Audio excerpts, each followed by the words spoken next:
Good afternoon and welcome back to St. Peter's in Hove. I'm Father Alexander Lucie-Smith and this is part 3 of our walking tour through the Bible.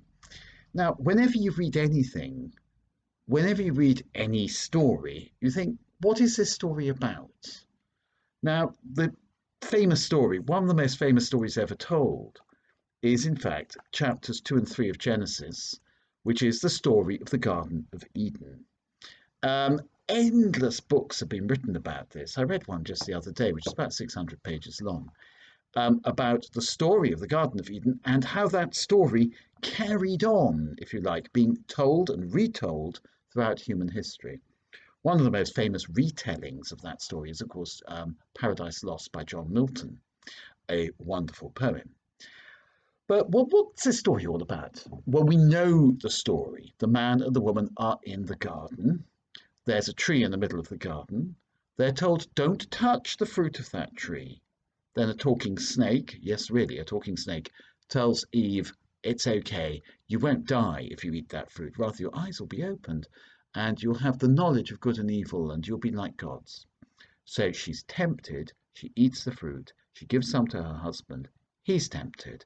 Their eyes are indeed opened, but not quite in the way they hoped they would be. God finds out what they've been up to and expels them from the garden. That's the story in a nutshell. What's this story about? Well, first of all, it's the person who wrote this story did say rather a long time ago, and he was basing it on, or she was basing it on something that had been written by the Babylonians even before that. This was probably written in the time of King David, shall we say, sometime like that. And the point of the story is, well, what is the point of the story? The point of the story is not to tell us how the world began. The story is to tell us how things are now and why we are the way we are now. Give you an example. Why is it that sometimes you find it, and I find it, impossible not to stretch out my hand and take the forbidden fruit? Why is it when I'm told, don't do that, and even when I tell myself, don't do that, nevertheless, I find this very strong desire to do just that? Why is it that even without the help of a talking snake, there's some little voice that's always niggling, saying, you go on, do it. It won't be the disaster you've been told it's going to be. Rather, it's going to have lots of advantages. Go on, just do it. And then I find out that, in fact, the talking snake within me, or the voice of temptation, was completely wrong. It did turn out to be the disaster I was told it was going to be. Why is it that all that glisters is not gold? Why is it that we are attracted by so many things that are essentially worthless? Why is it that there is this flaw in human judgment, this flaw in the human character, or what we call theologically original sin? Well, the garden is also a rather interesting place. The garden is where God has placed the original human beings. The garden is not a garden in our modern sense. The garden is a piece of countryside. You've seen paintings of the Garden of Eden. It looks beautiful, but it is enclosed by a wall, a bit of garden wall. The actual word for the Garden of Eden is gan. Not that you need to know that, but gan means a large bit of territory or countryside which is enclosed by a wall. Could possibly be interpreted as or translated as estate, or it could be translated better as park. Park is good, not in the modern sense of park, like let's all go to the park and have a walk, but park in the sense of Mansfield Park, the country house, which has got this wonderful, or Windsor Great Park, or Windsor Home Park. In other words, this exclave. God has placed the human beings in an exclave. And therefore, he's placed them almost in laboratory conditions. And even though these laboratory conditions are perfect conditions, the human beings still muck it up.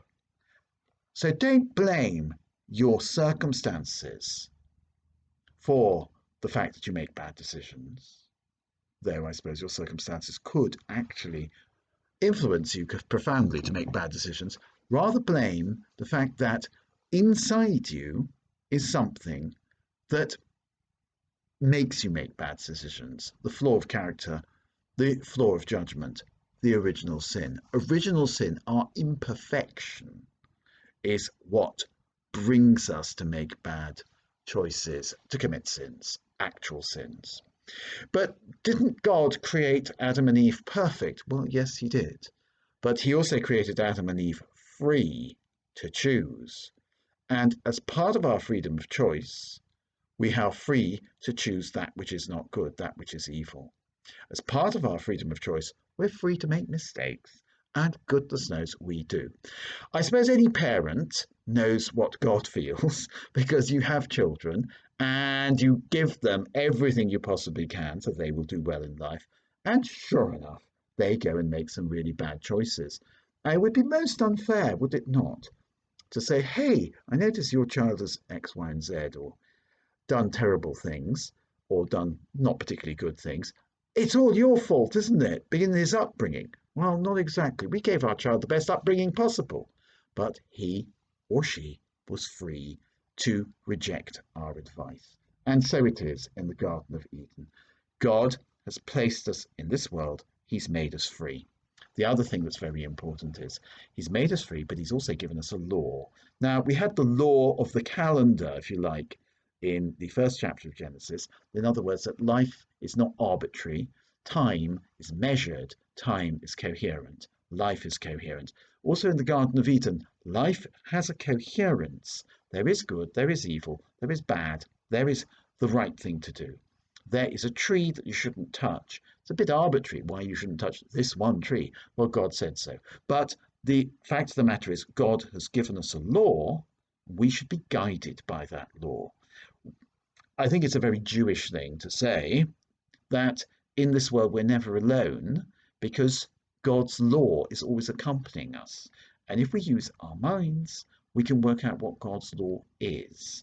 And here, of course, in the Garden of Eden, Adam and Eve got no excuse because God actually told them, no, no, not that tree.